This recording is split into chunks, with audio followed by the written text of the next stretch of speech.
শীতের তীব্রতার সঙ্গী করে চীনের হারবিন শহরে হয়ে গেল সবচেয়ে বড় তুষার ও বরফের তৈরি ভাস্কর্যের আন্তর্জাতিক উৎসব। বরফে তৈরি চোখ ধাঁধানো সব ভাস্কর্য দেখতে ভিড় করেন নানা বয়সী মানুষ। রূপকথার চরিত্রের পাশাপাশি এবারের আয়োজনে বিশেষ নজর কেড়েছে কিছু ভিন্নধর্মী ভাস্কর্য। চারপাশে তুষার জমা সাদা শুভ্র পরিবেশ, পায়ের নিচে শব্দ তুলে ভাঙছে বরফের স্তর। আর সেই শীতল পরিবেশেই হাসি, উচ্ছ্বাস আর বিস্ময়ে ভরে উঠেছিল চীনের উত্তর পূর্বাঞ্চলের হেইলংজিয়ান প্রদেশের রাজধানী হারবিন।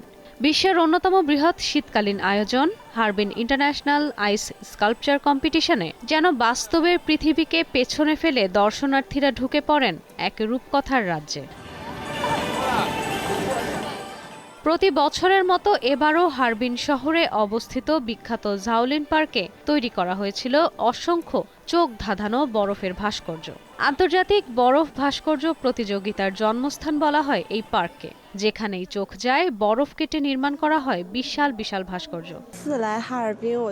এটি একটি যুগান্তকারী আয়োজন, যেটি বিশ্বের বিভিন্ন দেশের মধ্যে সাংস্কৃতিক বিনিময়কে উৎসাহিত করতে সাহায্য করে। এটি আমাদের দর্শনার্থীদের হারবিন শহর সম্পর্কে একটি চমৎকার ধারণাও দেয়। এবার ভিন্নধর্মী কিছু ভাস্কর্যের পাশাপাশি বরফ দিয়ে নির্মিত হয়েছিল চীনের বিখ্যাত ও ঐতিহাসিক নেতাদের ভাস্কর্য। তবে এই আয়োজনের বেশিরভাগ ভাস্কর্যই বানিয়েছেন অন্য দেশের শিল্পীরা।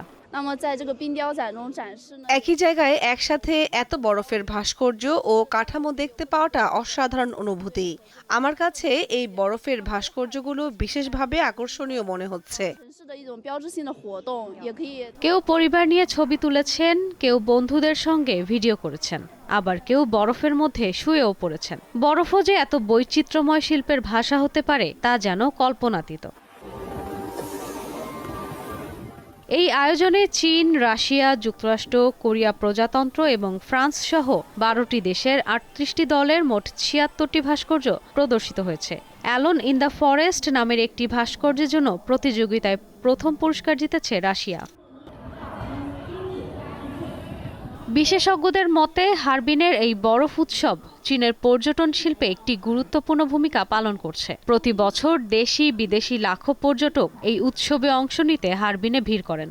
শীত প্রধান এই শহরটি বছরের এই সময়ে পরিণত হয় আন্তর্জাতিক পর্যটনের কেন্দ্রে।